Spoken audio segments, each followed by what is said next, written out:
Welcome, my beautiful brothers and sisters, fellow radiators of love, to Astro Phoenix, flying into the moment yet again and radiating love as always.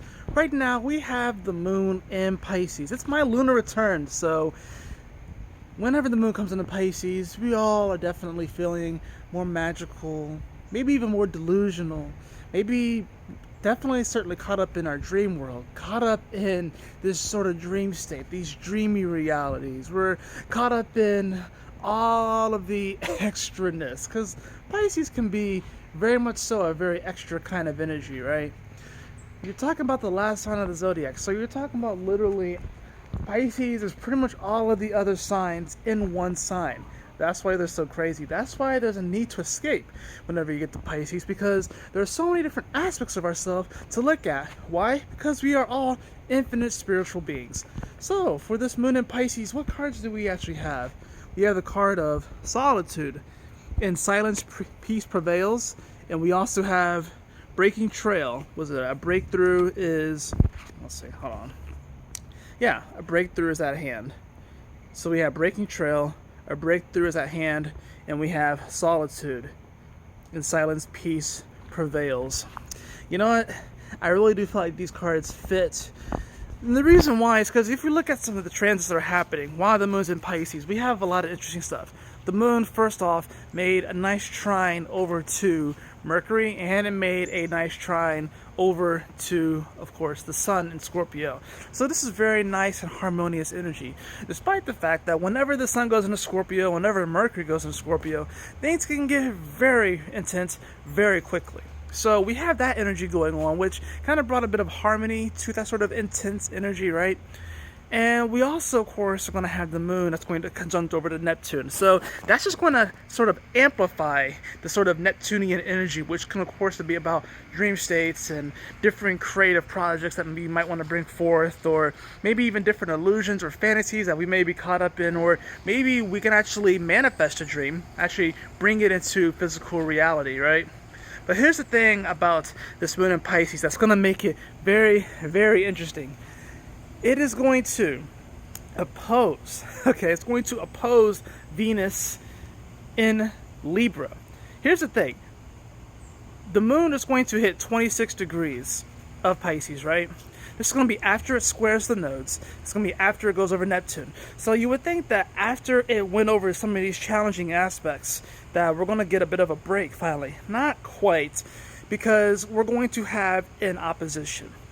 As Venus is moving into Libra, we're going to have Mercury retrograding back into Libra. This is going to all happen literally in the same hour, while the moon at 26 degrees of Pisces is going to make a nice sextile over to, guess who? Saturn. So even though there's opportunity when it comes to the sextile, it's going to be Saturn.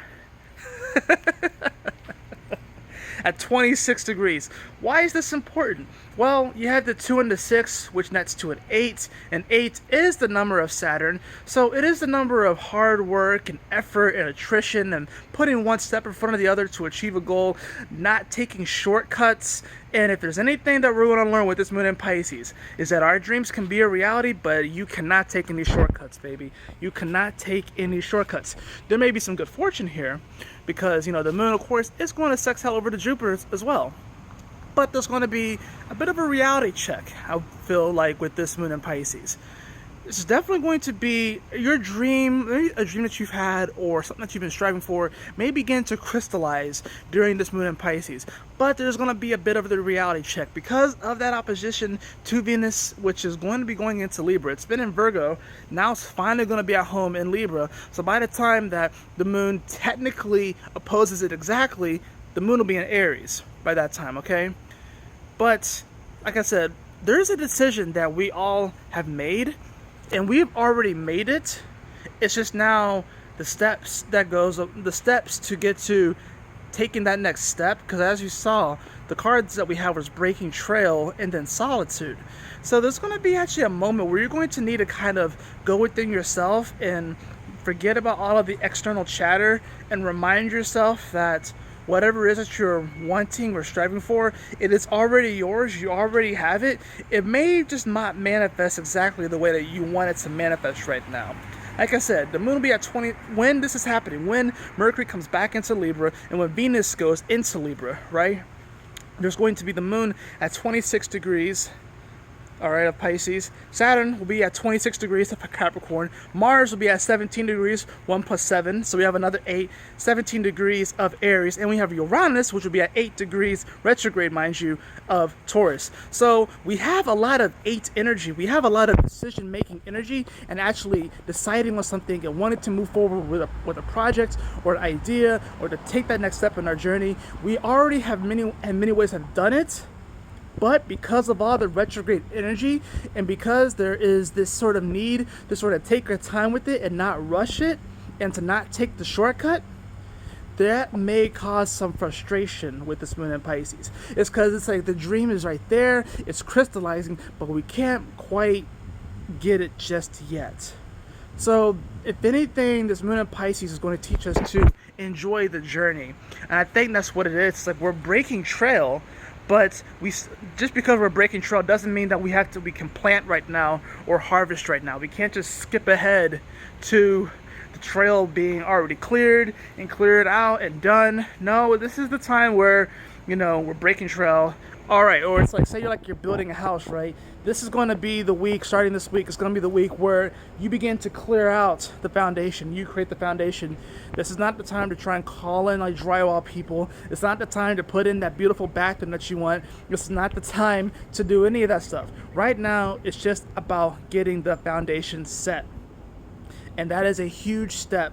And that's also going to be great for your confidence. That's going to be great just for you feeling good about this path and this journey and really moving forward, because especially with all of the craziness that's been going on right now, this is all a blessing in disguise that's preparing us for this next year coming up and preparing really for the 2020s, which is going to be all about transformation on a global scale.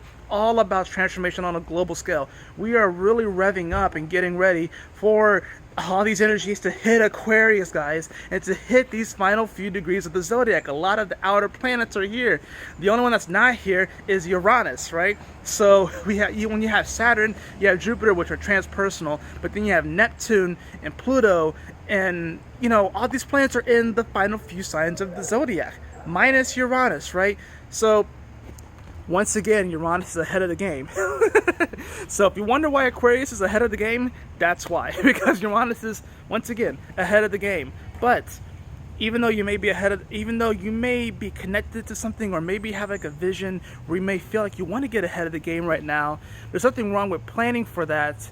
It's just that there can definitely be some frustrations when it comes to manifesting this dream life, if you will, because Pisces, in many ways, it is about that. It's about the dream life that we want to create for ourselves. It's about magic. It's about mysticism. But sometimes we can get lost. Sometimes we can get very lost with the Piscean energy. Take it for someone who's a Pisces moon, okay?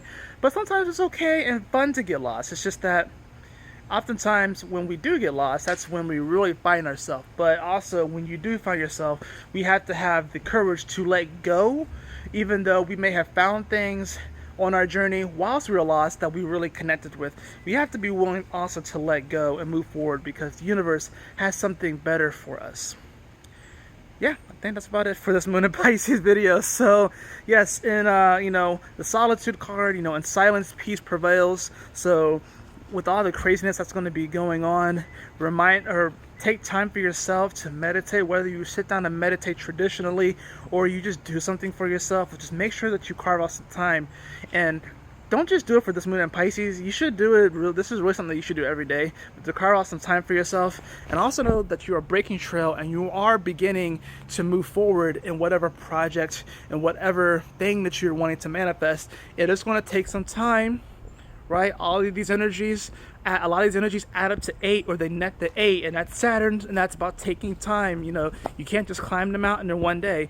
Some things are going to take time, but generally, the more time and effort that you put into something, the deeper the satisfaction is, generally. Anyways, I love you all so much. Y'all take care, stay blessed, and I will see you all when the moon goes into Aries.